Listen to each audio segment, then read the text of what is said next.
ఇమ్మడి Ravi వ్యక్తిత్వంపై cinematic style. చట్టం తన వేట మొదలుపెట్టింది, కాని వేటాడబడే వ్యక్తి ముఖంలో భయం లేదు. ఎందుకంటే అతను నమ్మేది చట్టాన్ని కాదు, తను రాసిన కోడింగ్ని. ఇది ఇమ్మడి రవి వర్సెస్ సైబర్ పోలీస్. కేవలం ఆధారాల పోరాటం కాదు, అపారమైన మేధస్సుకి మరియు అలుపెరగని దర్యాప్తుకి మధ్య జరుగుతున్న మైండ్ గేమ్. ప్రజల దృష్టిలో వినోదాన్ని పంచిన రాబిన్హుడ్, ఇండస్ట్రీ దృష్టిలో కోట్ల రూపాయల నెట్వర్క్ను శాసించిన నేరగాడు. కోర్టు గడపపై నిలబడి కూడా నాకు సంబంధం లేదు అని అతను చెబుతున్న ఆ మాటల వెనుక ఉన్న ధైర్యం ఏమిటి? సాక్ష్యాలు దొరకవన్న ధీమానా? కోట్ల రూపాయల లావాదేవీలు, అంతర్జాతీయ సర్వర్లు, 60కి పైగా మిర్రర్ సైట్లు, వీటన్నింటినీ నడిపిన మాస్టర్ మైండ్ ముఖంలో రవ్వంతైనా భయం లేకపోవడం వెనుక ఉన్న రహస్యం ఏంటి? ఇమ్మడి రవి నోరు విప్పితే బయటపడే నిజాల కంటే అతను దాస్తున్న రహస్యాలే ఇప్పుడు తెలుగు రాష్ట్రాల్లో హాట్ టాపిక్. ఇది ఇక ఒక వ్యక్తి గురించిన కథ మాత్రమే కాదు. ఇది డిజిటల్ యుగపు సరిహద్దులు లేని నేరాలకు ఒక సవాలు. సినీ పరిశ్రమ ఒక కోలుకోలేని దెబ్బ. టాలీవుడ్ వర్గాల్లో ఐ బొమ్మ అంటే ఒక పీడకల. సినిమా విడుదలైన గంటల్లోనే హై క్వాలిటీ ప్రింట్ ఆన్లైన్లోకి రావడం వల్ల నిర్మాతలకు, పంపిణీదారులకు కోట్లాది రూపాయల నష్టం వాటిల్లింది. ఇది కేవలం ఒక వెబ్సైట్ కాదు, ఇదొక ప్లాన్ డిజిటల్ ఎకానమీ అని పరిశ్రమ గుర్తించింది. ఇమ్మడి రవి కేసు ద్వారా పైరసీ వెనుక ఎంతటి సాంకేతిక మరియు ఆర్థిక నెట్వర్క్ ఉందో ఇండస్ట్రీకి మొదటిసారి ఒక స్పష్టమైన చిత్రం లభించింది. పోలీస్ వ్యవస్థకు ఒక blue print. Hyderabad cyber crime పోలీసులు ఈ కేసును ఒక ప్రతిష్టాత్మక సవాలుగా తీసుకున్నారు. త్రిముఖ వ్యూహం: technology, domain tracing, finance, money trial మరియు లీగల్ ప్రాసెస్. ఈ మూడింటిని అనుసంధానించడంలో ఈ కేసు ఒక రోల్ మోడల్గా నిలిచింది. భవిష్యత్తులో మిర్రర్ సైట్లు మరియు విదేశీ సర్వర్ల ద్వారా నేరాలు చేసేవారిని ఎలా వేటాడాలో ఈ ఇన్వెస్టిగేషన్ ఒక మార్గదర్శిగా మారింది. వాస్తవ స్థితి: న్యాయం తన పని తాను చేస్తోంది.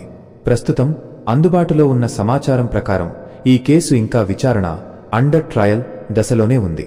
ఆధారాలు: ఫోరెన్సిక్ రిపోర్ట్లు మరియు 13 కోట్ల రూపాయలు ఆర్థిక లావాదేవీల పూర్తి నివేదికలు రావాల్సి ఉంది.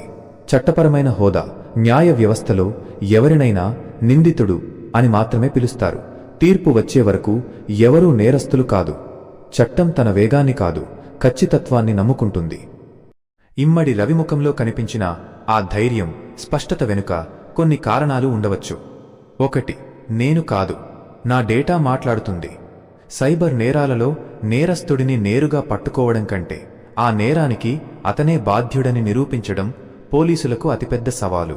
డిజిటల్ డిస్టెన్స్: రవి తన మాటల్లో నాకు సంబంధం లేదు అని చెప్పడం వెనుక ఉన్న ధైర్యం ఏమిటంటే అతను ఆ వెబ్సైట్ను తన సొంత పేరు మీద గానీ, తన సొంత IP అడ్రస్ మీద గానీ నడిపి ఉండకపోవచ్చు.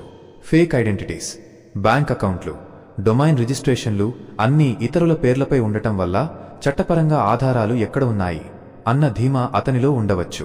2.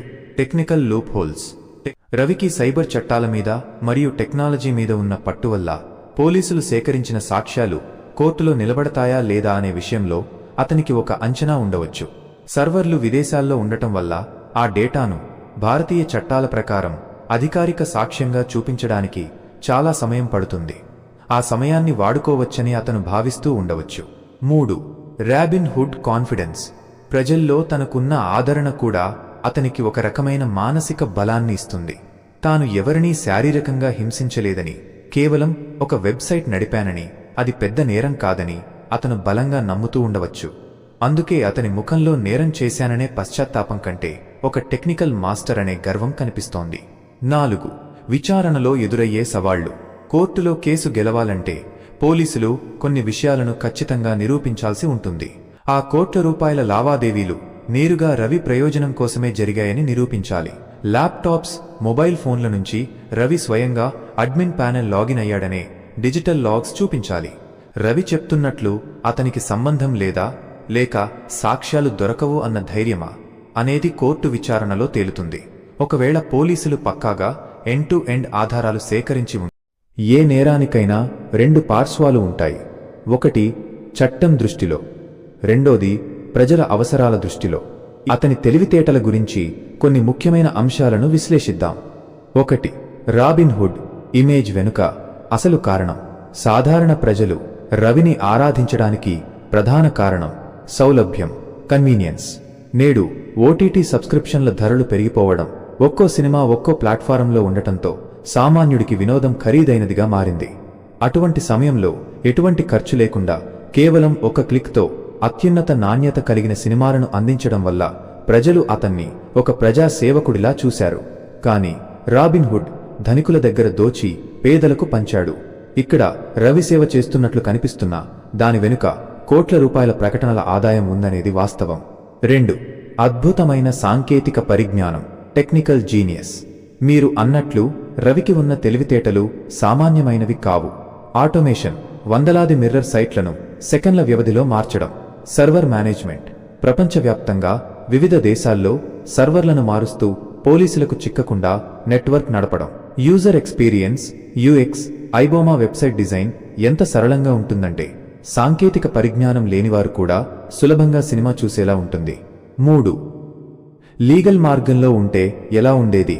నిజంగానే రవి తన మేధస్సును చట్టబద్ధమైన పనులకు ఉపయోగించి ఉంటే అతను నేడు భారతదేశపు అత్యున్నత టెక్ వ్యవస్థాపకులలో, టెక్ ఎంట్రప్రెన్యూర్స్ ఒకడిగా ఉండేవాడు. కొత్త ఓటీటీ ప్లాట్ఫారం, తనకున్న టెక్నాలజీతో తక్కువ ఖర్చుతో కూడిన ఒక వినూత్నమైన ఓటీటీ ప్లాట్ఫారంను రూపొందించి ఉంటే అది నెట్ఫ్లిక్స్ లేదా అమెజాన్ ప్రైమ్లకు గట్టి పోటీ ఇచ్చేది.